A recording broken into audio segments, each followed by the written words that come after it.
ओम श्री साईराम. सत्यसाई वाहिनी. प्रकरण 14. हे आणि ते. प्रत्येक जीव स्वतःला मी म्हणून संबोधतो. मी रामय्या, मी कृष्णय्या, मी सीता, मी राधा. प्रत्येकजण हा मी स्वतःचाच आहे असं गृहीत धरतो आणि स्वतःला निर्देशिताना त्याचा वापर करतो. पशु, पक्षी आणि अन्य जीव बोलू शकले असते तर ते सुद्धा असेच वागले असते आणि त्यांनी स्वतःला मी संबोधिलं असतं. याशिवाय पर्वत, शिखरं, टेकड्या आणि वृक्ष यांनीसुद्धा बोलणं शक्य झाल्यास मी टेकडी आहे, मी मुंग्यांचं वारूळ आहे, मी वृक्ष आहे अशा घोषणा केल्या असत्या. ज्यावेळी आपण यावर काही काळ चिंतन करू त्यावेळेला स्पष्ट होईल की मी या शब्दामध्ये काही महान रहस्य अंतर्भूत आहे. अशिक्षित, खेडवळ हा शब्द वापरतो. दिव्यदृष्टे, ऋषी हा शब्द वापरतात. असं म्हणतात की खुद्द परमेश्वरसुद्धा स्वतःला मी असं घोषित करतो. असं असलं तरी हे रहस्य कोण शोधणार? आणि हा शोध घेणाऱ्या साहसी व्यक्तींमध्ये किती जण रहस्यभेद करण्यात यशस्वी झाले आहेत? आणि काही जण यशस्वी झाले असले तरी त्यापैकी किती जणांनी या शोधाचा उपयोग स्वतःचं जीवन परावर्तित करण्यासाठी केला आहे? विख्यात विद्वान, पंडित आणि परमहंस यांनी मीची यथार्थता आणि वैशिष्ट्य जाणण्यात यश मिळवलं आहे का? नाही. आपण पाहूया की गीतेचे 18 अध्याय आणि 700 श्लोक संततधारेप्रमाणे उच्चारण करणाऱ्या प्रवचनकारांनी आणि भविष्यकारांनी मी या शब्दाचा पूर्ण समन्वय आणि महत्त्व जाणलं आहे का? श्रीकृष्ण गीतेमध्ये अहम मोक्षयिष्यामी मामेकम शरणं व्रज, क्षेत्रज्ञांच्या अपिमाम विद्धी या आणि अशासारख्या घोषणांमध्ये मीचा उल्लेख करतो, हो ना?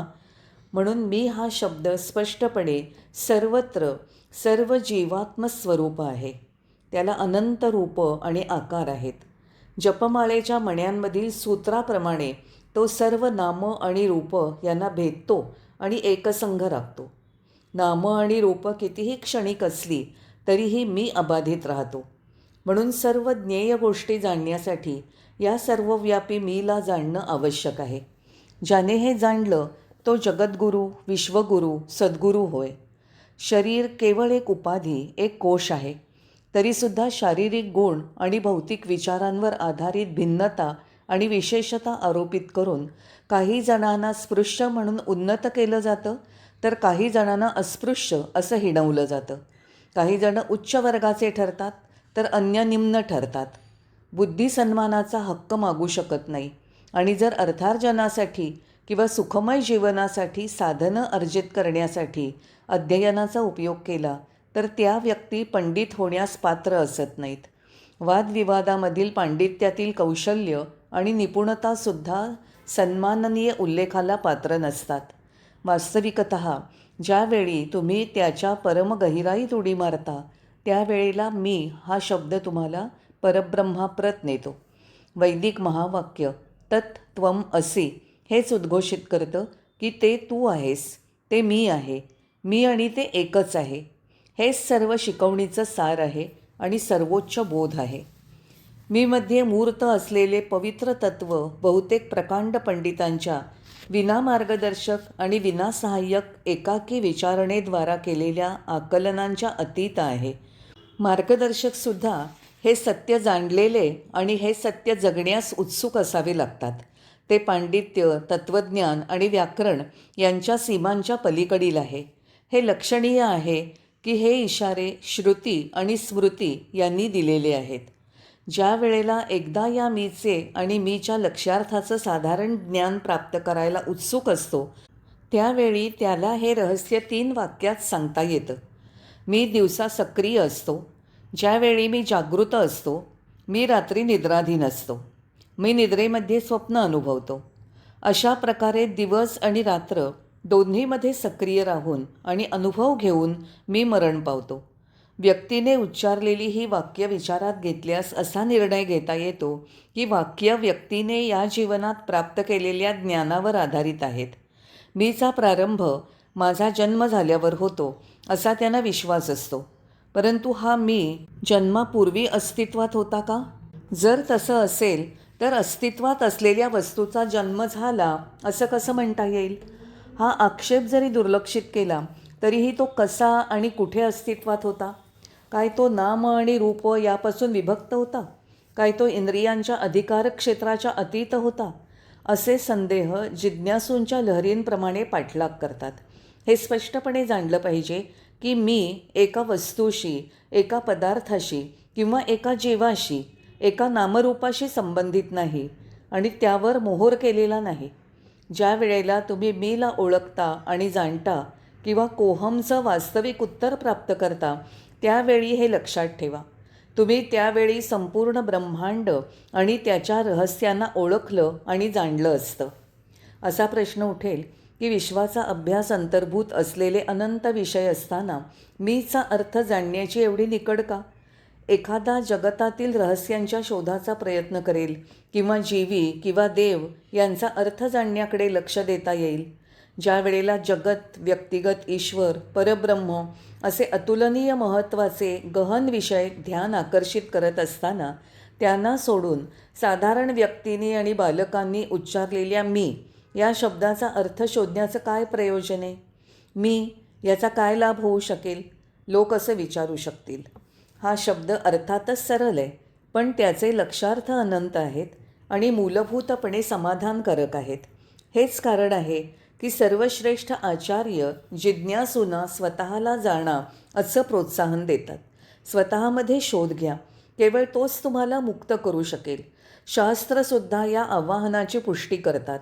यद विज्ञानेन सर्वं विज्ञातं भवती. हे ज्ञात झाल्यावर सर्व ज्ञात होतं. शास्त्रीय या शोधाचं महत्त्व आणि मूल्य यांची प्रशंसा करतात आणि स्पष्ट करतात की आत्म्यामधील शोध अत्यावश्यक आहे. तत्त्वम असि, ते तू आहेस, या महावाक्यात दर्शवल्याप्रमाणे खात्री दिलेली आहे की हा आत्मा तू स्वतः तू आहेस. म्हणून ही उत्कंठा पूर्ण करण्यासाठी तुम्हाला प्रथम तुम्ही कोण आहात या रहस्याचा शोध घ्यावा लागेल. तुम्ही जाणू शकाल की तुम्ही नित्य, शाश्वत, कालातीत आहात. तुमच्या जाणीवेपासून हे सत्य झाकणारे अज्ञानाचे नीलमेघ दूर करण्यात शास्त्र सहाय्य करतील. त्यानंतर तुम्ही स्वतःच्या यथार्थ स्वभावाच्या जाणीवेच्या अनुभूतीने आनंदित होऊ शकाल.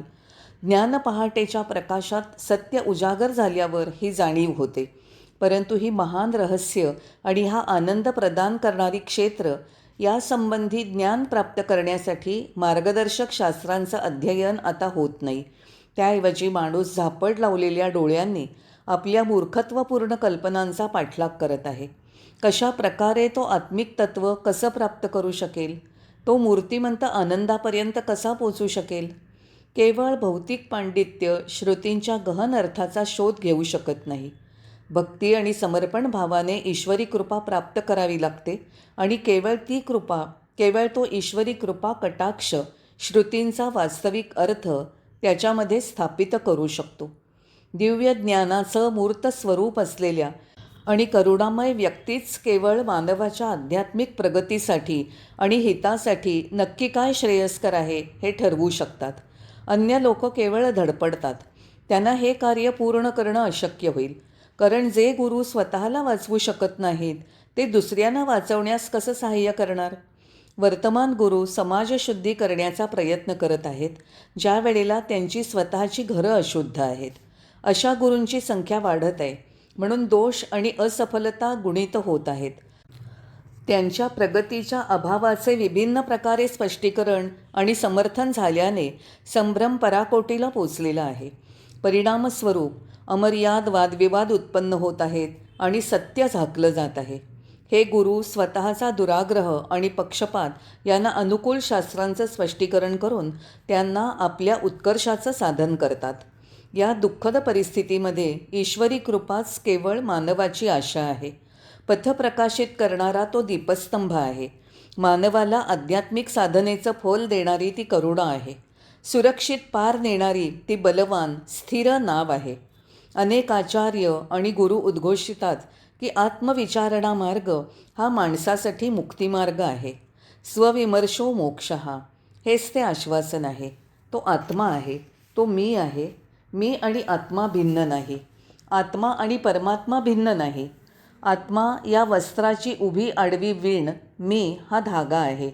ज्यावेळी मी हा धागा विविध शरीरांमध्ये सापडतो आणि त्याला वाटतं की प्रत्येक शरीर अन्यांपासून भिन्न आहे, त्यावेळी आत्मा हे वस्त्र अदृश्य होतं असं म्हणता येईल. परंतु धागा आणि वस्त्र या दोघांचे विचार कसेही असले तरी दोघांमध्ये एक पदार्थ नित्य अस्तित्वात असतो आणि तो पदार्थ म्हणजे कापूस. याचप्रमाणे परमात्मा मीमध्ये आत्म्यामध्ये एकमेव सत्य म्हणून अस्तित्वात असतो. परमात्मरूपी कापसाशिवाय मी हा धागा असू शकणार नाही. मी या धाग्याशिवाय आत्मा हे वस्त्र असू शकणार नाही. ही त्रिपुटी परमात्मा, आत्मा आणि मी ही एकाचीच केवळ नामरूपं आहेत.